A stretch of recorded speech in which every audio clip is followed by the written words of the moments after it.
sound like an old man. Are you walking up here all casual? How are you guys today? And you feel old? You feel like you're a veteran here? Yeah, I mean, going on my 5th year here, I feel like I put in a lot of time, and I'm just excited for this season to get underway. So. What's different about the secondary this year as far as, well, specifically the cornerback group? You guys have been so experienced, but now it's like you guys have had time to hone things together. Yeah, I think, like you said, experience goes a long way. All of us are entering either our 4th or 5th year here. We got the defense under our belt, so it allows us to play a lot more loose in the back end. And, yeah, so it helps us make plays playing free like we do. And you've seen what happened last season. MJ, Quez, me, all making a lot of plays out there. So, What's it like having 2 new guys who are going to be working in between you guys and the safeties, whoever does win the starting spots, as far as how they've communicated and helped relay things between you guys? I don't think there's a huge drop-off. We lost Eric and B. Hill to the NFL, but, they did a great job of, bringing those guys with them, extra film and helping them with checks when it was their time to go. So now that it's their time this season, they're already ready. It's like, they're ready for that prime time. How's communication coming in the back end? Like, are you getting used to hearing those voices as opposed to Eric's voice? Yeah, I'm getting more used to it. It's day 14, 15 at camp, so I've gotten pretty used to it for the most part. So as all the rest of the corners, and they're doing a great job with their checks and getting more comfortable back there being with the starting group. You've kind of been known as the fastest guy on the team for a little bit now, but they got some speedsters on the offensive side of the ball. Has there been any tests of speed so far with like guys like Chud and Bub and everybody? Yeah, I mean, Bub and Shay can really roll. It's always fun competing with them, and when it's a deep ball, it's whoever wants it the most because we're all rolling down the field.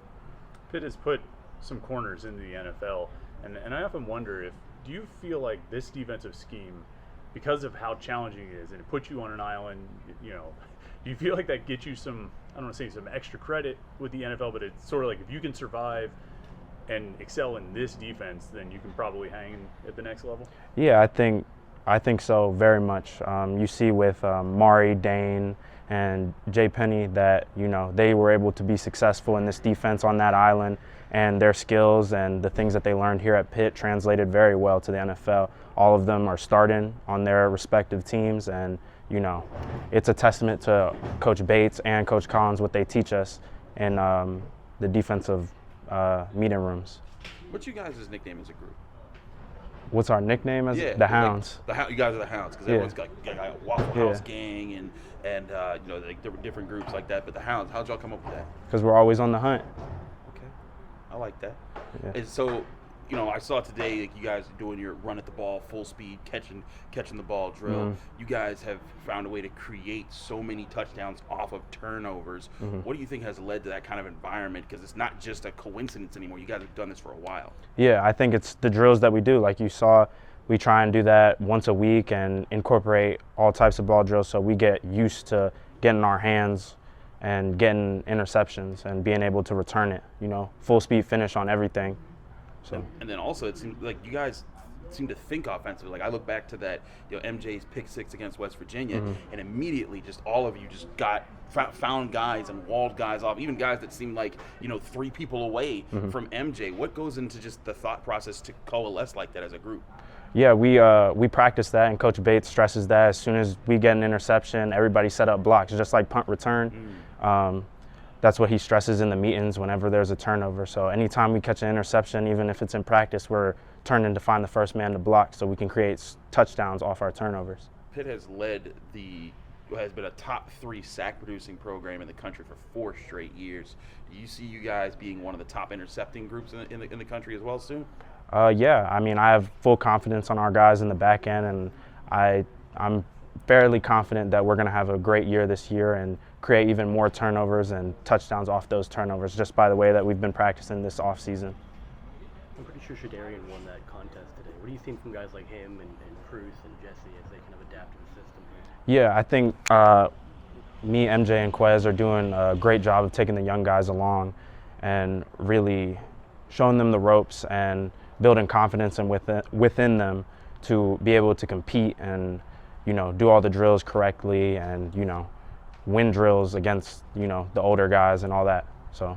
Pat Narduzzi said that through his eyes, the fourth guy behind all of you guys who start at corner right now is Ryland. What has he done to kind of be that guy that kind of leads up, like maybe he's the next generation after you guys go to the NFL? I'd say it's just, the way he comes and attacks practice every day, the consistency he shows.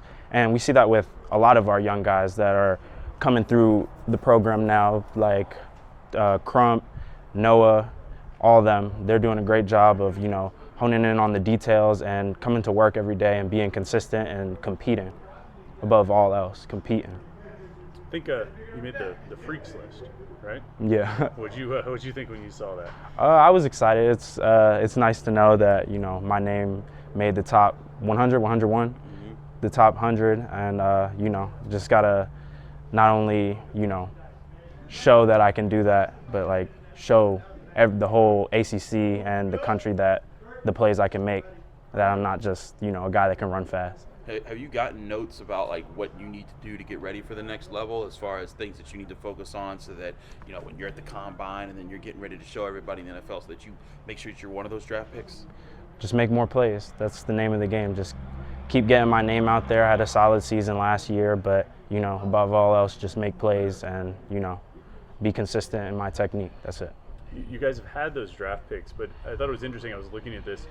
Since Pat Narduzzi's been here, there's only been one Pitt cornerback who's made the first or second team All-ACC team, according to the coaches. Is that you guys have had like 4 draft picks and only one first or second team All-Conference pick? Is that strange to you? What do you think is behind that? Why do you feel like maybe you don't get respect? I feel like a lot of the times our back end gets underlooked because we're such a attack-heavy defense, and our defensive line is so good that a lot of times we don't get that chance to make plays on the ball. But I think that, like I said earlier, the way our defense is set up, that we're going to be successful at the next level just because we're put on that island and are made to cover and get comfortable with being on our own. So it's surprising, but also it helps us translate to the NFL better.